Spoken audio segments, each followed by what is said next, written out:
దేహం మాయ, సంసారం మాయ, ప్రపంచం మాయ.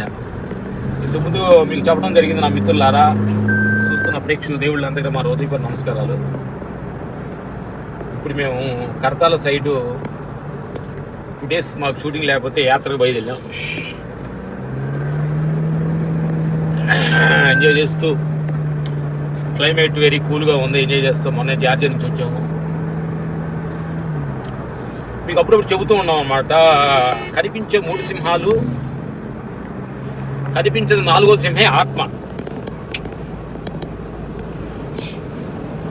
మన కంచె ఆబ్జెక్ట్గా ఉండేది ఈ 3 సింహాలు.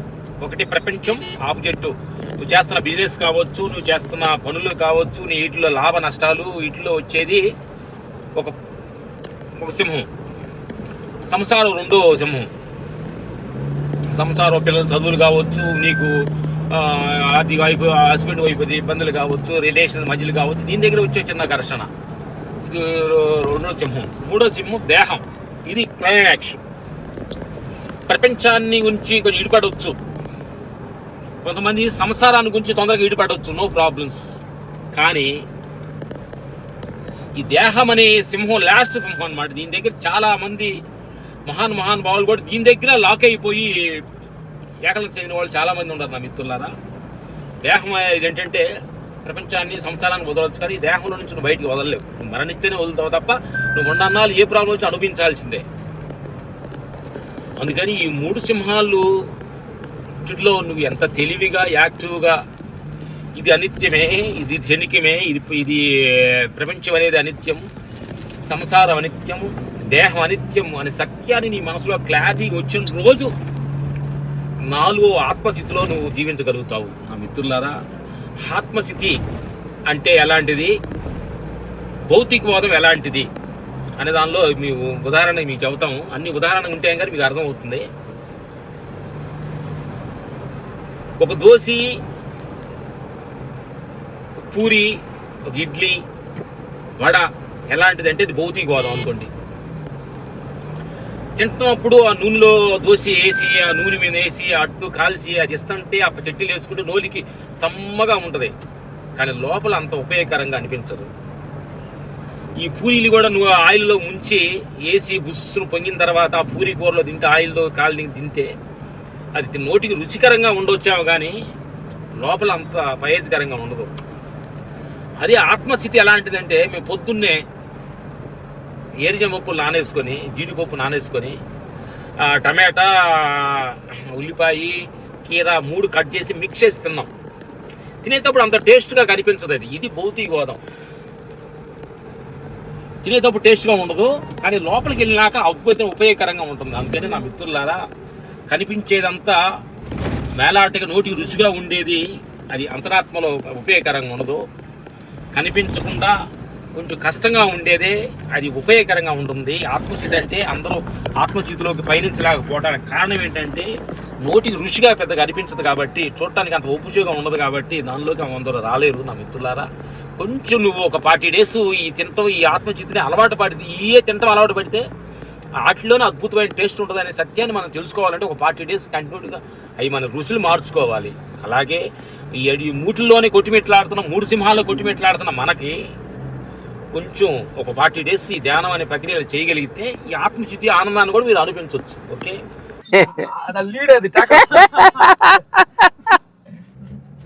దేహం మాయ, సంసారం మాయ, ప్రపంచం మాయ. ఇది లీడ్ సిచ్యువేషన్. ఇది ఏది మాట్లాడినా మాయే. మరి నీకు ముందు ఈ మాయను తెలుసుకొని ఏమి చేసినా కానీ దాంట్లో ఇబ్బంది ఉండదు. ఇప్పుడు కర్తాల మేము యాత్రకి 2 రోజులు బయలుదేరాము నా మిత్రులారా. భయపడేది మాయ, బాధపడేది మాయ, సంతోషపడేది మాయ. భయపడేది మాయ, భయపడేది అహంకారం, భయపెట్టించేది అహంకారం. అది మనసు అనుకుంటున్నావా, నేను అనుకుంటున్నా, ఏదనుకున్నా ఏది కూడా మా మాయకి సంబంధించిందే. అహంకారానికి 6 పిల్లలంట. అహంకారం అనే ఒక దానికి 6 పిల్లలు పుడతారంట. అహంకారం కానీ మన దగ్గర ఉంటే 6 పిల్లలు మన వెంబడి తిరుగుతున్నట్టే. 6 పిల్లలు ఎవరు అంటే, ఒకళ్ళు అత్యాశి ఒక పిల్లోడు, ఆశ ఉండొచ్చు, అత్యాశి అనేవాడు ఇంకో పిల్లోడు, ఒక పిల్లోడు అహంకారం కొడుకు. లోబీతనం ఇంకొక పిల్లోడు, అహంకారానికి లోబి. ఇంకొక పిల్లోడు ఏంటంటే ఈర్ష్య, అంటే ఇంకొకటి అవతలోడు ఎదిగి ఆనందంగా ఉన్నప్పుడు తట్టుకోలేక వాడిని ఎట్టి పరిస్థితుల్లో తొక్కాలని అనుకుంటాడు, అది ఈర్ష్య అంటారు. అది మూడో పిల్లోడు. అహంకారాన్ని 3 పిల్లలు. ఇంకోటి 4వది మనల్ని మనం తక్కువ చూసుకుంటేది. పతంలో వస్తారు వెళ్తారు. 4వది అంటే లోబీతనం, లోబీగా అంటే ప్రతిదాన్ని కూడా నీకు నచ్చలేదని అవతలవాడు అన్నీ తక్కువగా చూపించటం, తక్కువ ఏళన చేయటం. మనకు కారులో వెళ్తున్నాం, అవతల కారు లేదని వాడు వేస్ట్ అంటాం. ఇట్లాంటివన్నీ కూడా ఏదో ప్రతిదాన్ని కూడా 5వ పిల్లోడు. ఇంకో పిల్లోడు ఏంటంటే నేను కాని దాన్ని నేను అనుకోవటం. దేహం నేను కాదు, నేను అనుకోని నాకు మీసాలు ఉండట్టు, నాకు బలం ఉండట్టు, అసలు నేను ఎవరో తెలుసా, నన్ను పోయి అంటావా అని ఈ మాయదేహాన్ని నేనని ఊహించుకోవటం. ఇట్లాంటి 5-6 పిల్లల్ని అహంకారానికి 24 hours పోషిస్తూ ఉంటారు నా మిత్రులందరిలారా. ఇప్పుడు ఈ పిల్లలు, ఈ అహంకారం అనే పిల్లలకి ఈ మనస్సు అనే ఒక పిల్లోడు తోడు అవుతాడు. అవతలోళ్ళు చేసిన పనులన్నీ చండాలపోయి నువ్వు చేసే పనులే చాలా మంచివి చెప్పుద్ది మనసు, మిమ్మల్ని ఏమార్చే మనసు. నువ్వే చాలా మంచోడివి, అవతలోళ్ళు మంచోళ్ళు కాదు, నువ్వే చాలా వివేకవంతుడివి, నీకు ఫేవర్గా. మేము ఆడియో ఫంక్షన్స్లో కూడా వెళ్ళినప్పుడు మైకులు తీసుకొని అందరినీ సూపర్ ఫేవర్గా మాట్లాడుతుంటారు. అలాగే మిత్రులారా, మనసు అనేది మనకు 24 hours నీ ఫేవర్గానే నిన్ను చూపిస్తూ ఉంటుంది. నీ తప్పులు ఏమి ఎత్తి చూపదు, అవతాళ్ళలో తప్పులేని ఎత్తి చూపుద్ది. అవతాళ వాళ్ళు అన్ని తప్పు చూపించుద్ది, అవతాళ అన్ని తప్పు చూపిస్తుంది అనమాట. ఇది ఏంటంటే సహజం అనమాట. ఇది మాయ మనసుకుండే ఈ నాటకం ఇది. అందుకని మనసుతోటి దాన్ని చాలా జాగ్రత్తగా ఉండమని బుద్ధ భగవాన్ అప్పుడే చెప్పాడు. మనసు అనేది చాలా అది ఒక విషయం, దాన్ని చాలా జాగ్రత్తగా ఉంచుకుండి. లేదంటే మనల్ని ఇంద్రుడు చంద్రుడు అని చెప్పి నిన్ను ములక చెట్టు ఎక్కించి అక్కడి నుంచి కొమ్మని తీసి పడితే నడువులు ఇరిగి లేసే పని ఉండదు నా మిత్రులారా. అందుకని చాలా అహంకారం అనే పిల్లలకి 6 పిల్లల్లో 24 hours మిమ్మల్ని ఎమడిస్తూనే ఉంటారు. ఏది చిన్నదానికని కోపం, నేనెవరు తెలుసా, నన్ను పోయి అంటావా అని ఒక కోపం వచ్చుద్ది. అది అహంకారం పిల్లోడే. ఆకలి అవ్వకముందే ఆకలి అవ్వదు, నీ కడుపులో ఆకలి అని చెప్పదు, బయట రుసులన్నీ తినాలనిపిస్తుంది, అది అహంకారం పిల్లోడే. ఇట్లా ప్రతి క్షణం మనల్ని మించి ఒక అడుగు ముందుకెళ్తూ ఉంటుంది అహంకారం స్థితి, అది మనస్థితి. ఇదే మీరు ఆత్మస్థితిలోకి వెళ్ళే పని అయితే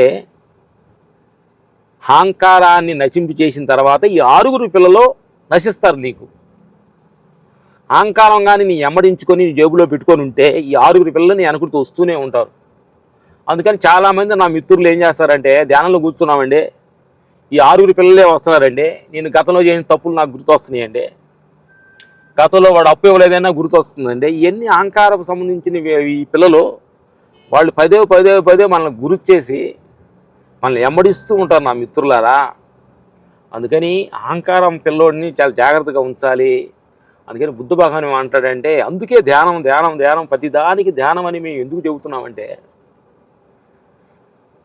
చాలామంది ధ్యానంలో కూర్చున్నప్పుడు మాకు చాలా వస్తున్నాయి సార్, మాకు అనుభవాలు వస్తున్నాయి సార్ అని చెబుతుంటారు. అది కూడా అహంకారం పిల్లలే. అనుభవాలన్నీ కూడా నీకు ఫేవర్గానే వస్తుంటాయి.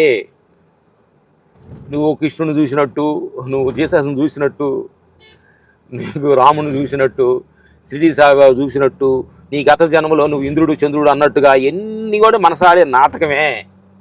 దాన్ని కూడా సూక్ష్మ గుర్తించాలి. ఏ ఆధారం లేకుండా ఆత్మస్థితే ఇంపార్టెంట్. ఈ అనుభవాలు కూడా ఒక మాయేను, అది కూడా వీడి ఆత్మస్థితిలోకి పయనించాలి. శూన్యస్థితే నిజమైన స్థితి.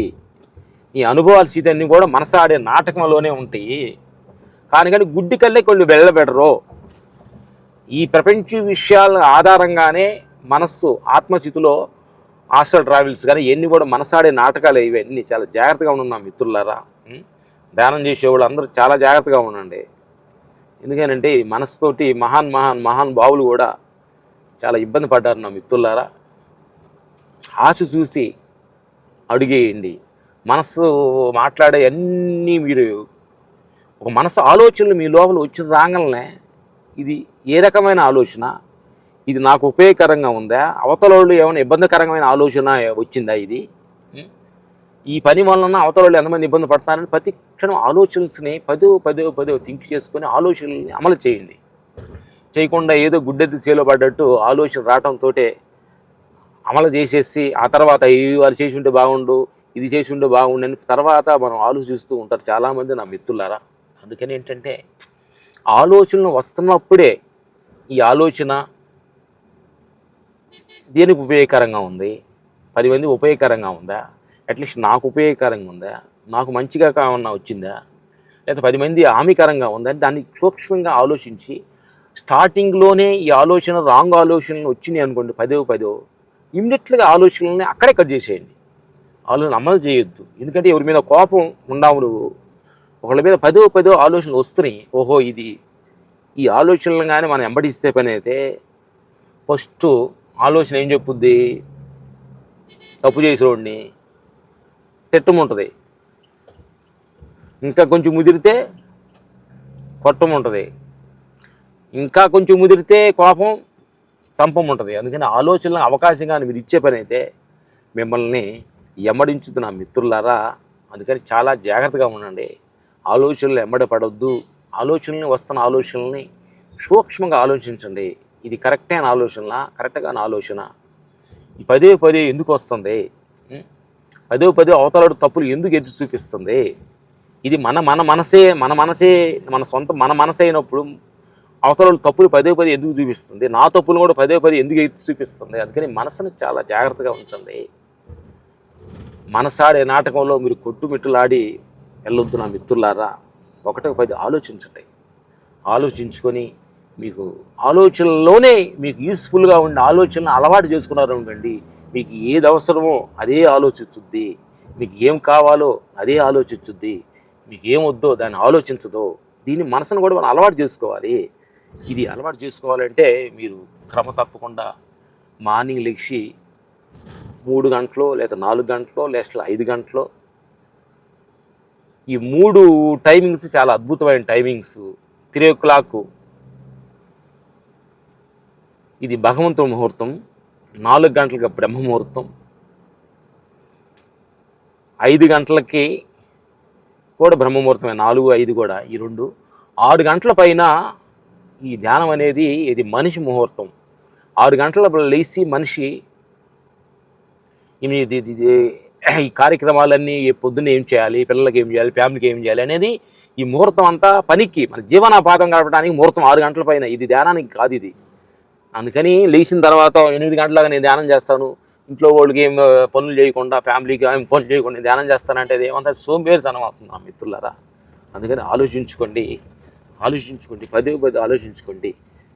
3, 4, 5 లోపల ధ్యానాన్ని లేచి మీ సత్యాన్ని పదే మంచి గుణాలని, మంచి మాటలని, మంచి నడవడికల్ని వెంబడించుతూ వెళ్ళండి. ఎందుకంటే మేము ఈ విషయాలే మీకు పదే ఎందుకు చెబుతున్నాం నా మిత్రులారా.